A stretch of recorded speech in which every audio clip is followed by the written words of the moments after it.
Alright, this here is the how to jack up my Fox body video. I'm just doing this because, well, I'm new to the Fox bodies. I do have two of them now, but I only got these cars a couple months ago. This is the 84 SVO. That's the 91 LX 5.0 back there.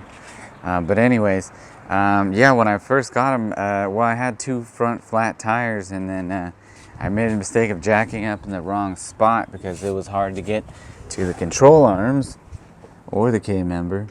And yeah, so basically I was just going to run over real quick where are the best places to jack it up and support it. So I guess the easiest and simplest place to start would be the K-member right there.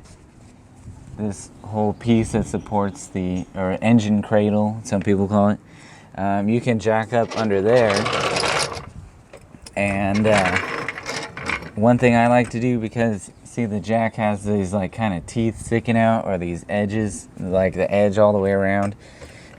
It will sometimes put dents in there, so I like to throw in a piece of wood.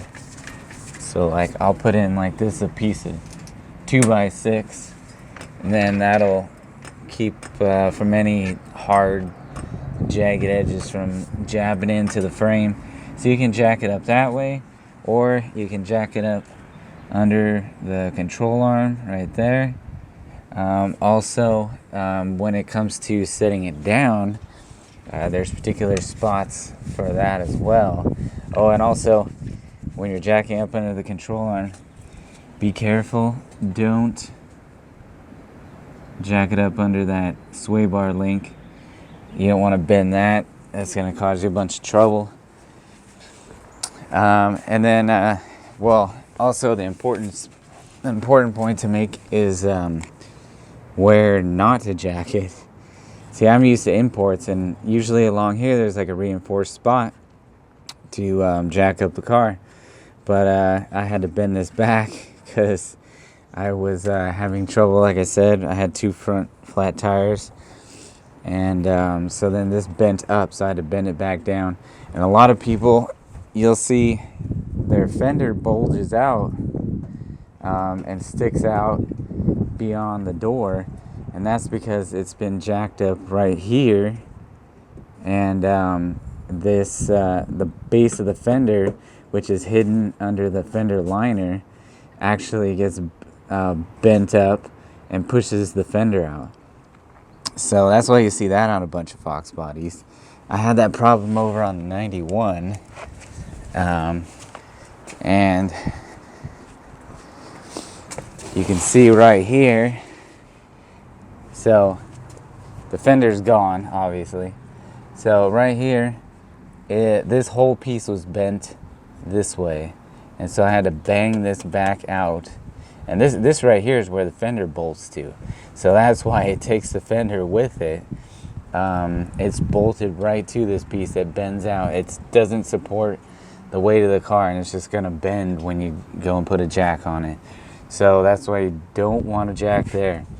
But the control arm has enough strength to it to support the weight of the vehicle, so you can jack up that. And then, okay, these are two different control arms, by the way. This is their standard control arm, and then the SVO control arm is a little bit different. But anyways, one of the differences of the SVO and the 5.0. But yeah, so then when it comes to supporting the vehicle, from what I read, you can support under this frame rail here, which is where I already have it set up on jack stands. I'm going to do the shocks later. But it does mention, I forget if I read this in owner's manual, repair manual, whatever, but putting a board here, because if you just put the jack stand right up into this, I guess, frame rail you call it, it will want to put an indentation.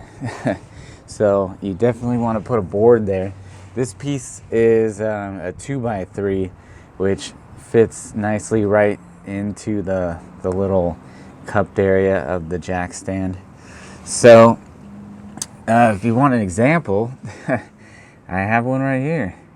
Somebody put a I don't know what that was, some round, I don't know if that was a jack or a jack stand or what, but you can see something that was probably just a round metal piece that was stuck right into the frame rail to hold it up or to lift it up, and left a nice ugly indentation there. So that sucks, but oh well, the car will be okay. So yeah, you could throw the jack stands maybe under the control arms as well, but a lot of times you're jacking up the front end because you want to work on the steering and suspension stuff, so you want that to be free. And yeah, I think that about does it for the front. Let's see, then we'll go to the back and see what's going on over there. So in the back, you can jack up the rear end just right here at the bottom of the pumpkin, and or differential third member, yeah, underneath there. So yeah, you can jack it up here, and then, well, let's go ahead and do it. All right, so you can jack it up there. So then what you can do is you can throw your jack stand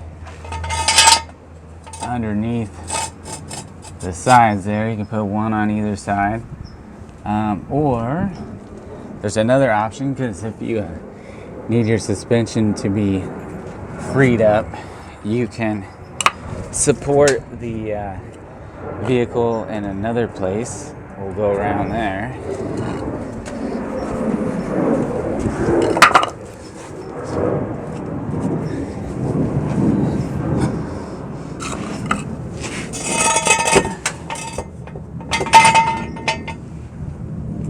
Alright, so another spot that you can support the vehicle is at the torque box here. And at least that's what I think it's called. So yeah, like I said, I'm kind of new to this. So you can put the jack stand under this flat spot here, which is where the suspension links bolt up to. But also you can see that there's a little bit of indentation going on in here. So I like to avoid that, or any more of that. So I'll again put a piece of wood and set it down on it like that. And then you can, well, here, we'll just lower it down so you can see what happens.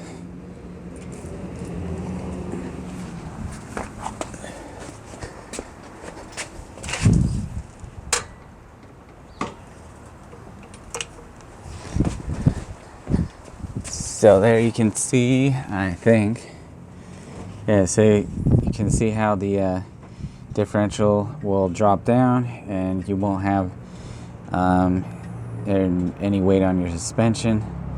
So then you can go and work on that in the rear. I think that about does it. So yeah, drive shaft's on the ground. I'm about to, well, later on I'm going to pull out the engine and transmission, because you might have noticed the K-member's filthy and the whole engine compartment needs a good cleaning. But yeah, so I think that about covers it for the jacking up and supporting the vehicle. So yeah, don't go along the sides. I thought it was strong enough to jack it up, because you can see, there's, in some places there's like 3 or 4 layers of metal along here, but man, it'll still fold up on you. Definitely don't do it where there's only 2 layers. That will just crumble. And yeah, in the front, let's see. Yeah, in the front here, there's not much. See, I